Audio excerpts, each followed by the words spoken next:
Kerumunan massa simpatisan pimpinan Front Pembela Islam di sejumlah tempat pasca pulangnya Rizik Syihab menuai berbagai sorotan.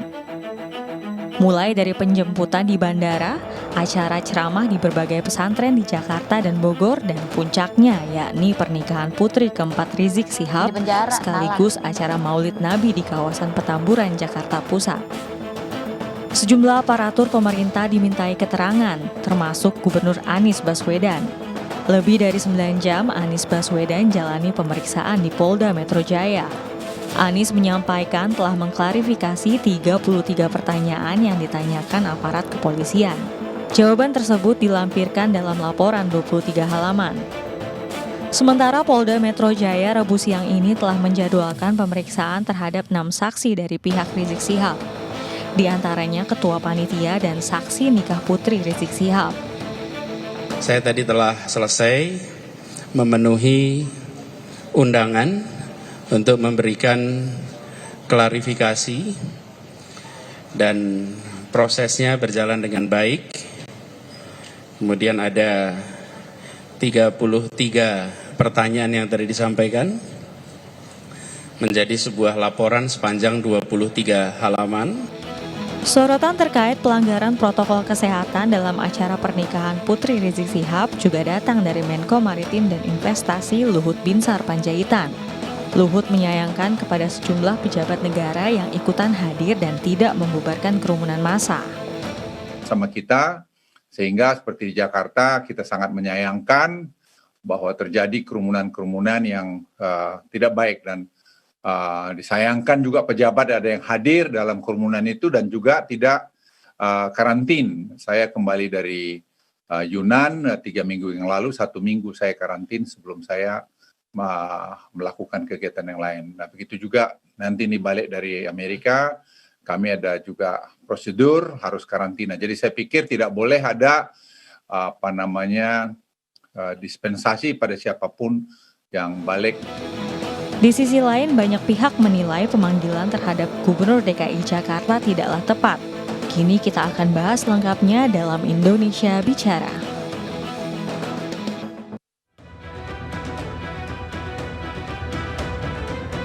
Ya, jerat hukum, efek dari kerumunan. Kita akan bahas pada malam hari ini, pemirsa. Sudah tepatkah sebenarnya kaitannya dengan pemanggilan Gubernur DKI Jakarta dan juga beberapa pejabat di DKI serta beberapa saksi yang memang sudah dipanggil hari ini. Kita sudah tersambung melalui sambungan Skype, yaitu ada Pak Ahmad Suparji Ahmad selaku pengamat hukum, dan juga melalui sambungan telepon sudah ada Profesor Hamdan Zulfa.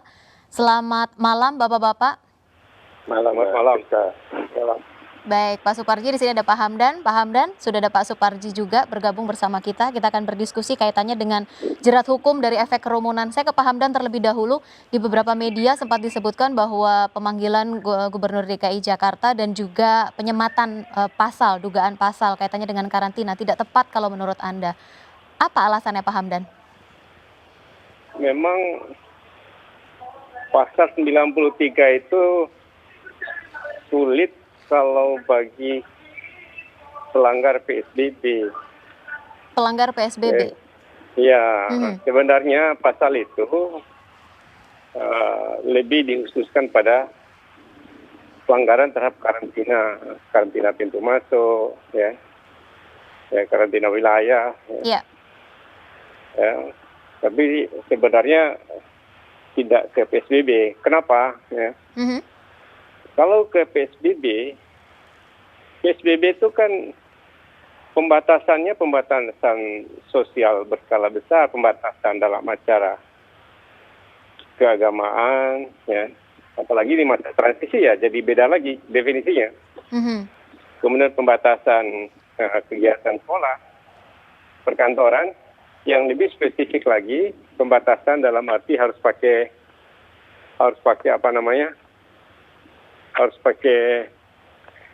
masker, ya. Jadi kalau pasal itu dijadikan dasar, maka itu sangat rumit. Ya. Kemudian pasal 93 juga itu delik material. Delik material itu harus ada akibatnya. Nah, kalau tidak ada akibatnya, tidak masuk unsur delik 93 itu. Jadi karena itu saya katakan tidak bisa, kecuali mungkin kalaupun ada pelanggaran, adalah pelanggaran perda yang sifatnya pelanggaran, jadi bukan pidana yang dimaksud dalam Undang-Undang Karantina Kesehatan. Oke, artinya apa yang kemarin disampaikan oleh pihak kepolisian juga bahwa ini hanya sekedar untuk klarifikasi begitu ya dari Gubernur DKI Jakarta, karena memang sudah ada peraturan daerah yang menerapkan untuk tidak adanya kegiatan dalam jumlah besar gitu, tetap tidak masuk begitu ya dalam pasal yang dimaksud, yang dituduhkan atau yang didugaan yang dijeratkan kepada Gubernur DKI Jakarta. Makanya kita nggak tahu pasal berapa yang diklarifikasi itu kait dengan pasal 93 Undang-Undang Karantina atau Perda. Kalau Perda mungkin saja ada pelanggaran. Oke.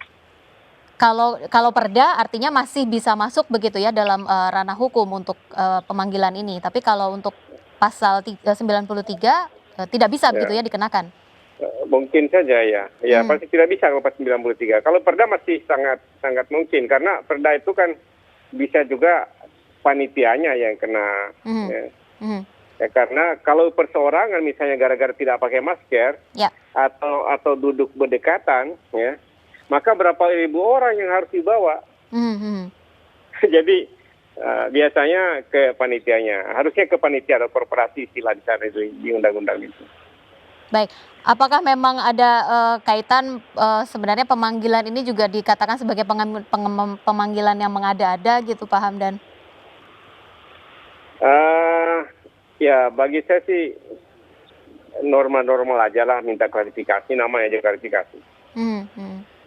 Ya. Baik, kalau dari Anda tadi menyampaikan bahwa sebenarnya ini karantina yang cukup berbeda dengan PSBB begitu ya. Definisi yang menurut kacamata Pak Hamdan antara karantina dengan PSBB? PSBB itu suatu tindakan kekarantinaan kesehatan yang sangat fleksibel dan sangat longgar begitu dibanding dengan karantina. Itu beda sekali. Karantina itu tingkatnya sangat berat gitu. Ya makanya pelanggaran terhadap karantina itu menjadi sangat tinggi ya. Ancamannya lumayan itu, 1 tahun dan ada denda yang berapa itu, cukup tinggi itu. Kalau di Indonesia sendiri ada Pak untuk undang-undang kaitannya dengan karantina ini sendiri? Ya, undang-undangnya ada, tapi belum ada penetapan pemerintah mengenai karantina, karantina wilayah atau karantina pintu masuk. Yang ada adalah PSBB. PSBB artinya lebih tepat jika memang dikaitkan dengan Perda begitu ya, yang memang dikeluarkan oleh Gubernur DKI Jakarta. Iya betul. Baik, saya ke itu Pak. Banyak sekali diatur di Perda, betul. Banyak diatur di Perda pelanggaran PSBB itu, ya betul. Lebih pantas untuk kaitannya klarifikasi dengan larangan Perda begitu ya, yang sudah disampaikan oleh Gubernur. Iya. Baik, saya ke Pak Supardi. Pak Supardi, kalau dari pandangan Anda sendiri melihat dengan pemanggilan Gubernur DKI Jakarta kemarin dengan pasal yang sudah disampaikan oleh pihak kepolisian? Ya, pertama memang dari awal kita ini mendua gitu ya. Karena kita tidak pernah menggunakan istilah secara tegas karantina sebagaimana yang ada dalam Undang-Undang Nomor 6 Tahun 2018 ya, tentang karantina kesehatan. Tetapi kita mencoba lebih lunak dengan menggunakan istilah PSBB. Ya. Tetapi pada saat terjadi masalah, mencoba kembali menguat dengan Undang-Undang Karantina Kesehatan. Jadi disinilah antara lain penyebab bagaimana inkonsistensi penegakan hukum kita dalam konteks menangani penyebaran dan pencegahan COVID-19 ini. Dari dulu kan sudah ada upaya-upaya yang mengusulkan supaya ada lockdown sebagai amanah dalam Undang-Undang Karantina Kesehatan. Ya. Tetapi konsekuensinya kan banyak. Harus memberikan makan, minum orang, termasuk juga hewan. Karena beban yang berat itu dan resiko ekonominya cukup banyak, maka agak lunak dengan menggunakan istilah PSBB. Yang kedua, apa yang dilakukan Polda Metro Jaya kan kemarin dalam rangka klarifikasi dengan dugaan ada unsur pidana pasal 93 Undang-Undang Nomor 6 Tahun 2018. Klarifikasi pada konteks penyelidikan untuk menentukan ada unsur pidananya atau tidak. Orang-orang dipanggil dalam konteks untuk diinterview, untuk mendapatkan informasi dan mendapatkan pendapat dan lain sebagainya. Kalau ada unsur pidananya, baru ditingkatkan pada penyidikan. Ketika pada penyidikan, maka di situ akan dicari alat bukti, dibuat terang benderang perkaranya, dan ditentukan siapa tersangkanya. Itulah tahapan-tahapan yang mungkin dilakukan dalam proses penegakan hukum yang sedang akan dilakukan oleh Polda Metro Jaya. Poin ketiga, kalau kita mencermati apa yang terjadi atau yang melatar belakangi pemanggilan klarifikasi terhadap Pak Gubernur, pada dasarnya itu diharapkan sebagai upaya untuk kemudian mencoba menyamakan persepsi agar tidak terulang kejadian seperti itu di masa yang akan datang. Kalau dilihat dari unsur pidananya, kalau mengacu kepada pasal 93, maka unsur-unsur itu tidak terpenuhi. Dan kemudian kalau tadi Prof. Hamdan mengatakan lebih relevan menggunakan perda, maka sebetulnya memang itulah yang lebih proporsional mengingatkan PSBB ini kan bagaimana penegakan hukum terhadap pelanggaran-pelanggaran soal masker, soal kerumunan yang melebihi jumlah, dan lain sebagainya. Jadi bersifat administratif, bukan bersifat pemidanaan. Sedangkan ada yang dalam Undang-Undang Karantina Kesehatan itu konteksnya adalah pemidanaan. Jadi saya memandang apa yang dilakukan Polda terhadap Gubernur Anies kemarin itu, kalau dicermati unsur pidananya, maka tidak terpenuhi di situ. Mungkin itu nanti otoritas dari penyidik, tetapi seharusnya klarifikasi itu terjadi pada hal-hal sebelumnya. Artinya banyak juga kerumunan-kerumunan sebelumnya yang kemudian mestinya juga dilakukan terhadap klarifikasi itu. Kerumunan sebelumnya artinya kerumunan di beberapa daerah lainnya yang juga pernah terjadi, betul, ya? Iya. Orang mengantarkan calon bupati, calon wali kota, itu kan juga banyak kerumunan-kerumunan. Dan kemudian juga protokol kesehatan juga tidak dipenuhi sebagaimana mestinya. Tetapi kan proses klarifikasi itu tidak terjadi oleh aparat penegak hukum. Di sinilah sebetulnya sisi menariknya, ada apa dengan pemanggilan Gubernur Anies kemarin itu. Pertanyaan yang sama saya ke Prof. Hamdan tadi, apakah memang pemanggilan ini juga terkesan sebagai pemanggilan yang mengada-ada atau memang ya sudah sewajarnya saja gitu karena memang ada dugaan pelanggaran protokol kesehatan di sana? Ya memang dalam konteks klarifikasi dari sisi itu adalah hal yang wajar. Tetapi kemudian dalam konteks upaya misalnya menemukan atau pemidanaan, saya kira terlalu jauh kalau mengarah ke situ. Jauh? Karena saya lihat tidak ada unsur dampaknya atau kemudian unsur mens reanya atau unsur niat sengajanya untuk melakukan pelanggaran-pelanggaran itu. Tetapi kalau kemudian konteksnya untuk kembali menjaga konsistensi bagaimana menjaga tidak terjadi penyebaran dan penularan COVID ini, saya kira itu hal yang wajar. Tetapi kalau kemudian di bangunan pikirannya, konteksnya untuk bagaimana proses pemidanaan, maka menurut saya adalah terlalu jauh dan itu akan menimbulkan diskriminasi terhadap yang lain. Yang saya katakan di awal tadi, kenapa yang lain tidak dilakukan itu? Ya, baik. Tadi secara tidak sengaja saya mendengar Prof. Hamdan ingin menyampaikan sesuatu. Iya, jadi memang pemanggilan ini menjadi sangat luar biasa karena ada juga kasus yang sama di berbagai daerah, tidak ada dilakukan pemanggilan seperti ini. Ini saya kira ini perlu jadi perhatian penegak hukum. Jangan sampai ada anggapan bahwa ada ketidakadilan. Itu tidak bagus ya bagi penegakan hukum kita.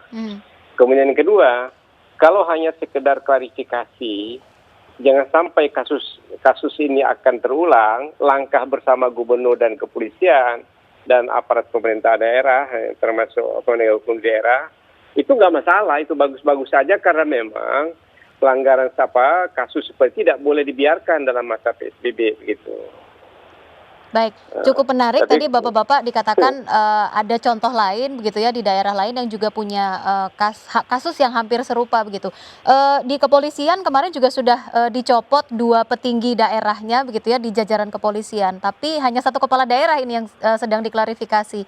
Mungkin tanggapan dari Prof. Hamdan seperti apa? Apakah memang juga harus ada klarifikasi dari gubernur yang bersangkutan yang juga Kapolda Jawa Baratnya dicopot begitu atau seperti apa gambarannya, Prof? Iya, saya sih semuanya saja diminta klarifikasi kalau terkait dengan kerumunan yang tidak tertangani seperti ini. Ya, jadi nampak ada perlakuan sama untuk semuanya. Jadi biar anggapan masyarakat itu tidak tidak melihat bahwa ada ketidakadilan. Itu tidak bagus menurut saya kehidupan kebangsaan kita gitu. Oke. Baik, saya ke Pak Suparji. Pak Suparji, kalau tadi Anda mengatakan ini masih jauh sebenarnya dari pandangan pidana begitu ya. Kira-kira kalau misalkan yang tepat sebenarnya untuk pemanggilan-pemanggilan ini dengan saksi-saksi yang hari ini juga beberapa dipanggil begitu ya dari jajaran Pemprov DKI Jakarta, apakah memang sebaiknya dikenakan atau dugaan untuk yang pelanggar protokol kesehatan kaitannya dengan Perda mungkin? Ya, saya kira memang yang lebih proporsional adalah bagaimana antara Polda, ya, kemudian pemerintahan daerah itu melakukan sebuah pembahasan bersama agar kedepannya menjadi lebih tertata dengan baik, tidak terulang lagi. Soal yang sudah terjadi, gitu kan, bahwa sanksi itu kan sebetulnya bagaimana menjerakan dan sekaligus mengedukasi kepada yang bersangkutan gitu loh. Dalam konteks menjerakan dan mengedukasi itu tidak semuanya harus berujung pada proses pemidanaan. Apalagi konteksnya ultimum remedium pidana dan konteksnya juga bahwa dulu di awal-awal COVID-19 itu narapidana yang ada di dalam penjara itu dikeluarkan karena overcapacity dan untuk mencegah dan sebagainya. Maka pikiran untuk mempidanakan dalam konteks kasus ini saya kira terlalu jauh dan mestinya dieliminasi, tetapi kemudian bagaimana duduk bersama agar konsistensi penjeraan dan edukasi supaya tidak terulang kerumunan-kerumunan itu lebih efektif dilakukan gitu. Kemudian yang kedua juga harus ada asas keadilan, asas keseimbangan kepada yang lain supaya tidak menimbulkan berbagai spekulasi ya. Karena kalau hanya konteksnya DKI Jakarta saja dan sebetulnya dulu misalnya dalam masa demo Undang-Undang Cipta Kerja juga cukup banyak. Itu tidak ada klarifikasi kepada siapapun. Tetapi kemudian ini ada tokoh yang datang, kemudian ada acara pernikahan, tiba-tiba muncul klarifikasi. Nah, itu saya kira yang kemudian menimbulkan rasa yang bertanya-tanya atau kemudian menciderai rasa keadilan supaya tidak terjadi lagi gitu. Ya. Baik, pemanggilan itu sebenarnya tidak apa-apa jika memang landasan hukum yang digunakan pun tepat begitu ya diberikan. Ya, betul. Baik, baik Pak Suparji dan juga Pak Prof. Hamdan, terima kasih untuk waktunya pada malam hari ini sudah memberikan informasi yang cukup clear begitu ya kepada masyarakat. Semoga memang perjalanan hukum ini bisa berjalan semaksimal mungkin. Selamat malam Pak Suparji, terima kasih Prof. Hamdan, sehat selalu. Malam. Ya.